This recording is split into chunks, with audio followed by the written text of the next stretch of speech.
We have fun with these video presentations and interviews and so on, and we're going to have some fun with this one. But they do have a serious purpose, and that's to get you to read our books. Obviously, we can't force you or even coerce you, although we might try. Let's see what happens here.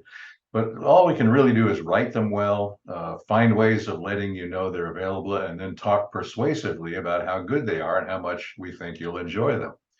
So today I'm talking about my two comedy novels in the Mark Fairley mystery series, The Accidental Spurrt and Killing O'Carolan. Now, yes, I said comedy novels, and that's because they're satire and they're funny. As with most satire, they are rooted in a seemingly serious premise, but one that's rife with comic possibilities. Here's Mark Fairley, a man probably in his late 40s or early 50s. He's suddenly fired from his cushy white-collar job in Greensboro when his company downsizes. He learns about his firing in an email from his boss who dislikes confrontation, and there's a comic seed right there.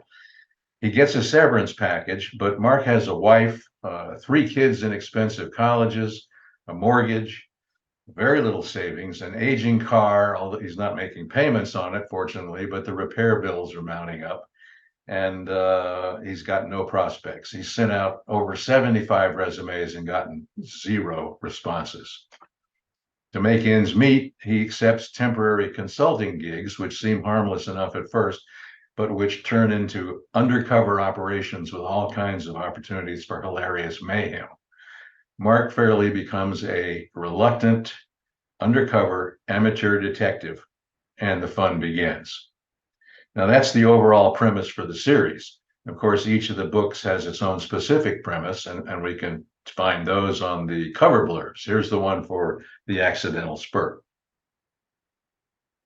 Downsized out of work, Mark Fairley lands a temporary consulting gig writing the history of troubled energy drink company Spurrt Nutritionals while he looks for a real job, only to find himself investigating the company president's death in a suspicious explosion and the chairman's odd behavior after a freak accident on the bottling line as shadowy international forces vying for control of the multi-billion-dollar energy drink industry vow to stop at nothing to keep the game-changing truth hidden.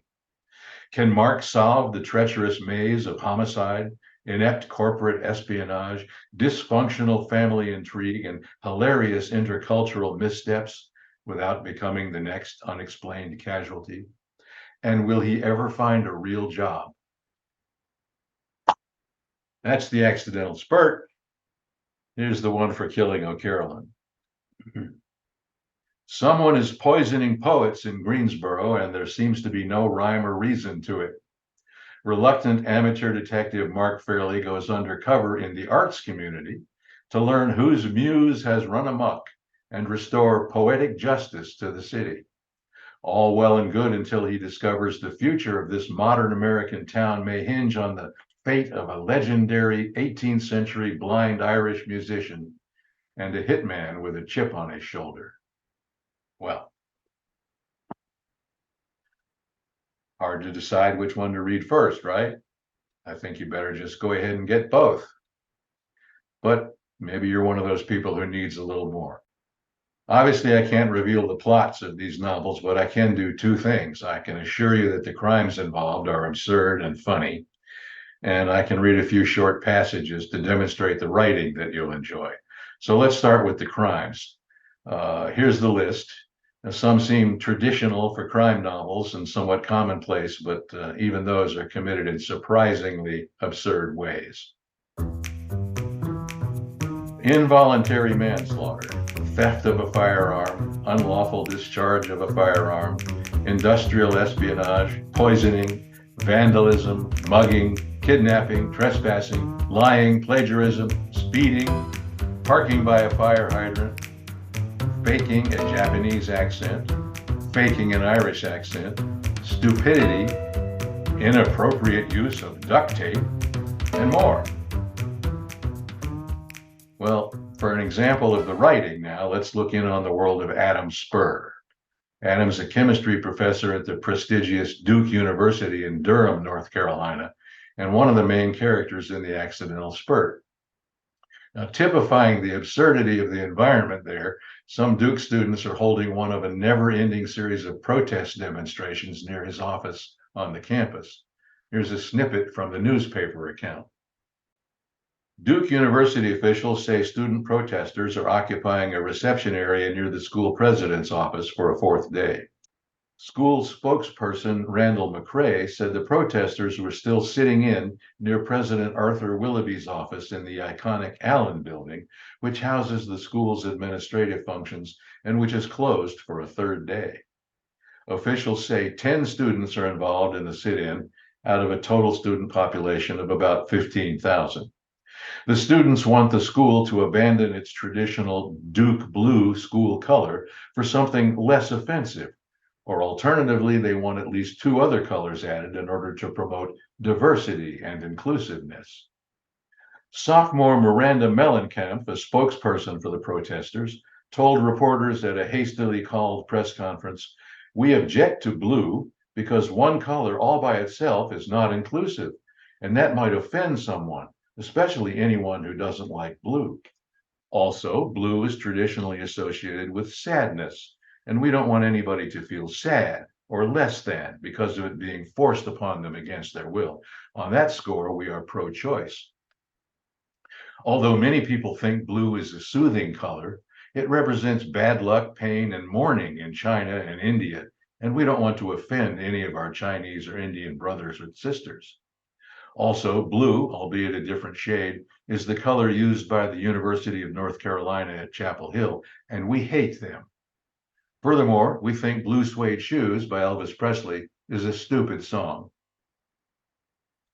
Asked what other colors might be added if blue is retained, Ms. Mellencamp said the protesters will solicit recommendations from the whole student body and then hold a vote. "It should be determined by a fair and democratic process," she said, "but we favor magenta and lime green at this time and maybe off-white for reasons we will make clear as soon as we reach agreement on them among ourselves. Personally, I like magenta, and I'm the leader. In addition, we want a $15 minimum wage for all student protesters." The students say their sit-in will continue until their demands are met. Duke officials say they'll continue to negotiate with students only after they leave voluntarily. "Or we could just expel each and every one of the little punks and then go clean house in the admissions department," said President Willoughby, who asked not to be quoted. In Killing O'Carolyn, you're probably wondering who the O'Carolyn character is. Well, there's 2 actually. They're both in a musical comedy that's being produced by the Gate City Playhouse, and that's Greensboro's version of a community theater. The play is about the fictitious son of Turlock O'Carolyn, who was a real person. He was the legendary blind itinerant harpist of Ireland in the 18th century, and he wrote some beautiful music that we still enjoy today. His son, his fictitious son, born in December, was of course named Christmas O'Carolyn. And the title of the production is The Christmas O'Carolyn Songbook, Volume 1. And of course, it's not about Christmas carols at all. Well, ominous things are happening at the Playhouse. Falling sandbags, narrowly missing the actors, people falling off the stage, tumbling down the back stairs. It's as if somebody wants the play not to go on. A problem Mark Fairley has to get to the bottom of without getting sandbagged himself. In the play, the Irish of the 18th century are characterized by 3 things: free-flowing alcohol, a love of potatoes, and perpetual sadness. Christmas O'Carolyn's ambition is to enter and win the annual All-Ireland Sad Song competition, but he's afraid he'll be no match for his famous father, who's won it several times. Let's learn a little bit more about the contest. Each year from about 1650 until it petered out in the mid-19th century, the annual All-Ireland Sad Song competition was held to see who could write the saddest Irish songs. Anyone could enter as long as they were Irish and could prove it. Merely being sad was in itself not a qualifier. Because the contest was not sponsored by the government, the organizers could not afford gold and silver for trophies. They could afford a pewter, and the top prize was the pewter potato. It was awarded by a panel of 6 judges, picked at random from among the townsfolk. They listened to songs performed by the composers or stand-ins for those who could not sing or play an instrument or weren't sober enough to do so, in a local pub where drink flowed freely. This was to make it of no use for contestants to try to bribe the judges with alcohol. Often a particular song would be heard more than once during the competition, which lasted about a week, either because the judges wanted to hear it again or because no one noticed that it had been performed already. Points were given to songs based on sincerity, lyrics fitting or nearly fitting the meter of the music, intelligibility, does the song make any sense, often a source of contention among the judges, especially near the end of the week, and sadness. Does it bring a tear to the eye other than for poor musicianship or an overdramatic presentation? Although it was the top prize, the pewter potato was actually for second place. The organizers felt a first place prize should not be awarded because no matter how sad the winner, we believe there is an even sadder song still out there somewhere that, sadly, has not yet been heard. Third place, fourth place, and honorable mention were awarded the pewter barley stalk, the pewter rye stalk, and the pewter cow pie, respectively. The song judged the least sad of all the entries was awarded the pewter turkey.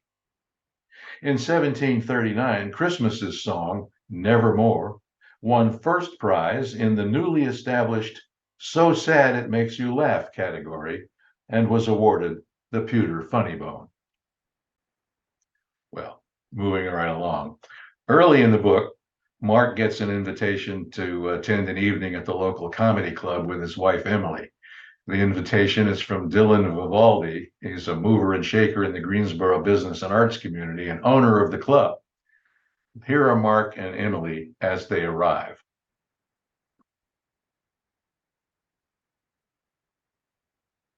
We arrived at the comedy club on Spring Garden Road about 7:45. It turns out it's the Comedy Club, spelled with K's turned upside down and backwards and slightly askew, all to say, hey, we're terribly zany, madcap, and wacky in here. Like some kindergarten daycare place that turns the R's, S's, and E's around on its sign to make it childlike and cute, or substitutes Z's for S's as in kids, K-I-D-Z. The now bankrupt chain store Toys R Us went even further, substituting a skewed, cartoony backward letter for a whole word, and never mind how confusing that must be to a 4-year-old who's just learning to read. I'm convinced that in the same way trailer parks cause tornadoes, cutesy kindergarten daycare signs cause dyslexia. I wanted us to walk backwards into the place, but Emily refused. Well, maybe we should cry at the good jokes instead of laugh, I said. Get hold of yourself or I'm not going in there with you. I gave our names to the doorman, and after finding us on his list, he ushered us in. It was dark, but when my eyes adjusted, I spotted Vivaldi talking to the bartender. There you are, he said, bounding over. Your timing's perfect. The show starts at 8. Let's get you both set up with something to drink and some munchies, Vivaldi said, and you can sit at that table for 2 in the middle of the room. I'll be here and there, managing. Feel free to get refills. Emily got a glass of red wine. Monet, I think. Or is it Merlot? I get them confused. I got a draft Miller Lite. Well, I hope you've enjoyed these past few minutes and are now convinced that these 2 novels should be on your reading list. Obviously, I think they should be. If you're not convinced, I'm afraid I'm going to have to resort to some sort of coercion. And remember, I warned you, and here it is.